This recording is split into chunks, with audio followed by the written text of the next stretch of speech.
Unfortunately, President Donald Trump and the draconian cuts that his proposed budget would make to community development block grants, an essential economic tool for cities, especially cash-strapped cities like Philadelphia, that provides federal funding for a wide array of community development programs, is what brings us together here today.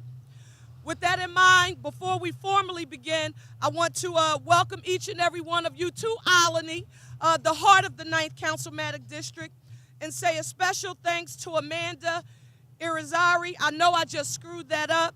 From the Young City Planners Initiative, Sharon Vaughn, who is the ward leader for the 42nd Ward, and also a member of Councilman Derek Green's staff. Pete Lyde, our ward leader in the mighty 61st Ward. Minister Rodney Muhammad and Sharon Powell-Lee, actively engaged residents in this community. I want to thank each and every one of you for coming out today as we try to highlight this very important issue. I also want to note for the record that I am extremely proud, and all residents of this community should be proud, that we have our champion in Washington, D.C., who is leading for us on this issue, and that's none other than an Olney native son, my former colleague in the State House, Congressman Brendan Boyle, who represents this area. Thank you, Congressman, for being our leader. In addition to that, I am pleased to acknowledge a gentleman who knows the importance of community development block grant funding because he's been managing this budget process on behalf of the legislative body here in Philadelphia for a very long time. And I might say long before he was even elected president of city council. He mastered this budget process and taught us how to use the community development block grant funding as an economic development tool, and that's none other than our president, Councilman Darrell Clarke. Yes, you can give him a round of applause. In addition to that, Stephanie is here. Stephanie, where are you? Raise your hand so people will know who you are. Stephanie is our director, and this is so extremely important, of the North 5th Street Revitalization Project. She is the person who has been leading this effort and doing a yeoman's job to bring life into this Olney community, and especially this 5th Street commercial quarter. For the record, I want to note that last week, WHYY did an article on the revitalization in Olney, and it noted that the population growth in this neighborhood, Mr. President, has outpaced the rest of the city. It also noted that zip code 19120, which encompasses the Olney community, is the most linguistically diverse area in the entire Commonwealth, not the city. The growth is due in part to the North 5th Street because we know that a thriving commercial corridor is key to a thriving neighborhood. This corridor, 1.5 miles, is one of the city's largest commercial corridors in the city. The diversity of businesses here, also truly reflective of the diverse population in this neighborhood, and has a vacancy rate of about 10%. Now, somebody's saying, Cherelle Parker, you shouldn't be happy. That's a vacancy of 10%. Yes, I want it to be zero, but when we compare it to the challenges in other neighborhoods across this city, we are thriving. In addition to that, I want to note that the North 5th Street Revitalization Project has worked extremely hard to welcome new businesses, make sure the corridor is inviting, and to provide resources to the business owners, many of whose first language is not English.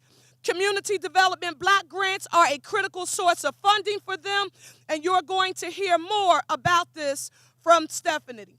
It is imperative that our constituents get together to support our champion in Washington, Congressman Boyle, and say no to President Trump's cuts.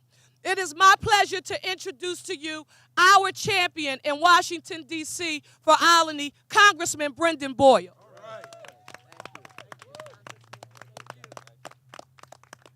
Well, thank you. I want to thank my friend, our councilwoman, for such a warm and wonderful introduction.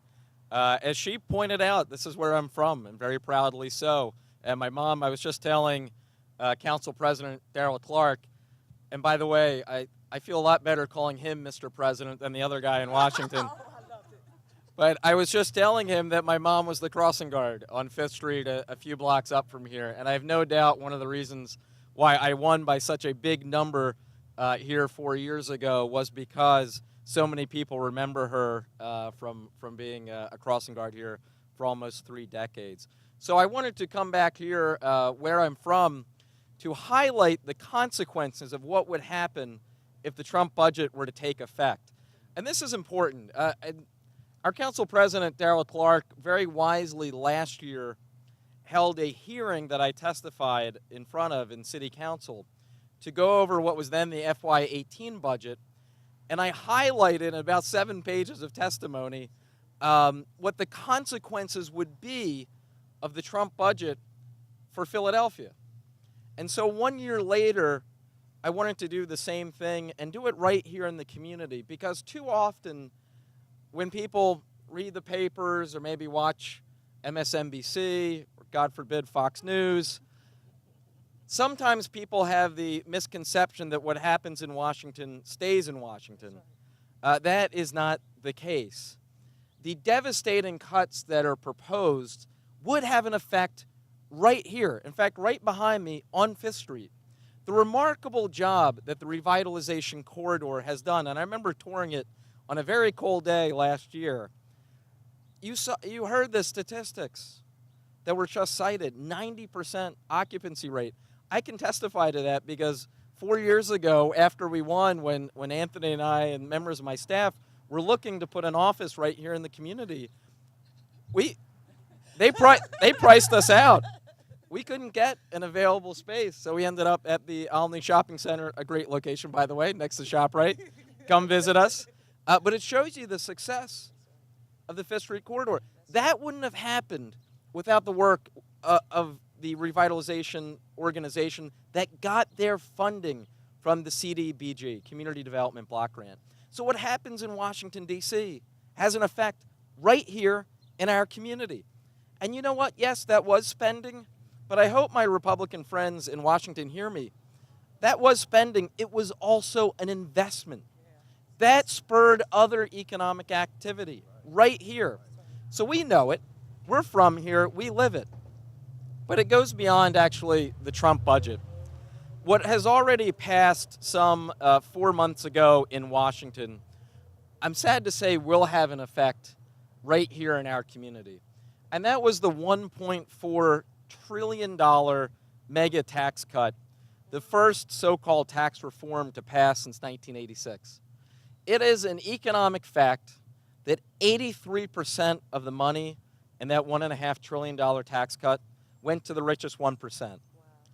And the majority of the money in that tax cut went to the wealthiest 1/10 of 1%. Now, what that means is the deficit has exploded. So this year, not just President Trump, but others in Congress, especially Speaker Ryan, are going to be coming after programs. They're going to be coming after Social Security.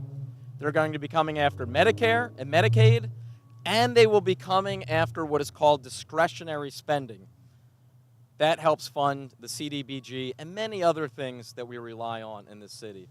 So I appreciate this group behind me having my back. They know that I have theirs. This fight is not easy in Washington, D.C. I have the feeling that after November, help will be on the way.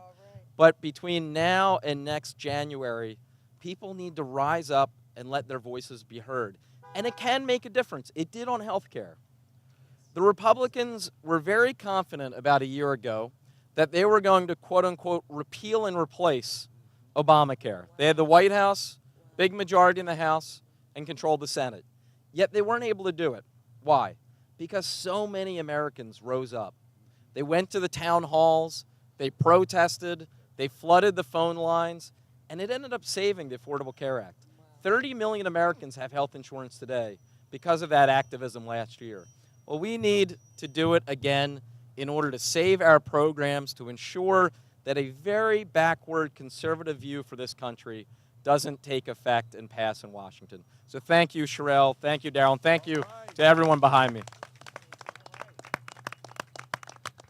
We'll next hear from our president of City Council, Darrell Clarke.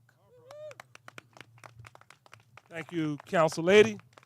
Thank you for the awesome work that you not only do up in this community, in the Olney community, and throughout your councilmatic district, but thank you for the awesome work you do down the City Council of Philadelphia. Awesome, awesome. You're truly, truly, truly one of the most significant team members of our team. Congressman, I want to thank you so much. We had a really good breakfast on the lower end of the district the other night down in North Philadelphia, and Saturday morning we had a real good conversation with individuals there, and it was a similar kind of conversation, the concerns about the draconian cuts that have been happening over the years while you all have been fighting. So as time went on during the Obama years, I can recall when they were saying that some of the quote-unquote wealthiest people were worried about a redistribution of the wealth, right? Because there was some conversation about, well, let's make sure the middle class and individuals who are in lower incomes get a little bit of this money. Well, lo and behold, they did redistribute the wealth. They took even more money from the middle class, more money for low-income individuals, and put it in the pockets of the wealthiest Americans. It is stunning what these folks have done and what they're proposing. Congressman, you were talking to me about the zeroing out of the CDBG budget, right? $3 billion. That's the cost of, like, what, 2 B-1 bombers, right? Wow. For the city of Philadelphia, we will have $125 million of cuts for programs for affordable housing, programs for heater hotline, programs for senior citizens, all the programs that our people care about. So, Congressman, that's why I'm so excited to be here with you today, to get the word out that we cannot let this happen. People, this is serious business. A corridor like this will not exist. It will not continue to thrive if we don't stop these draconian moves on behalf of the folks in charge in Washington. So I just want to say to everybody, this is important.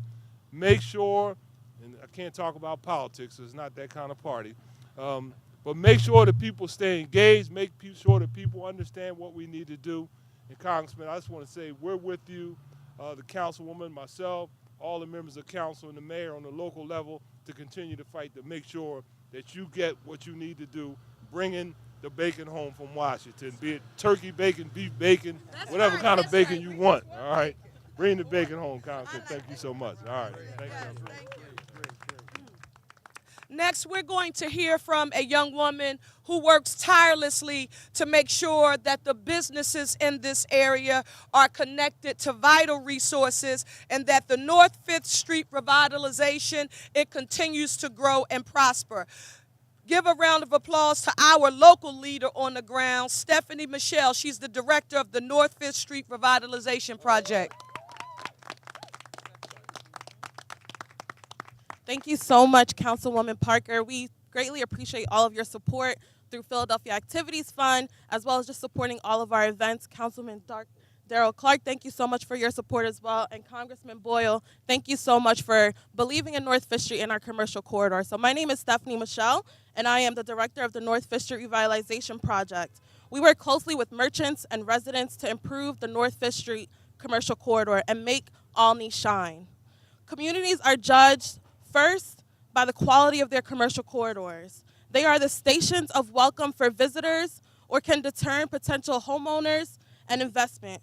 Despite their importance to our city and quality of life, few resources are extended to our corridors and neighborhoods and merchants here on North 5th Street.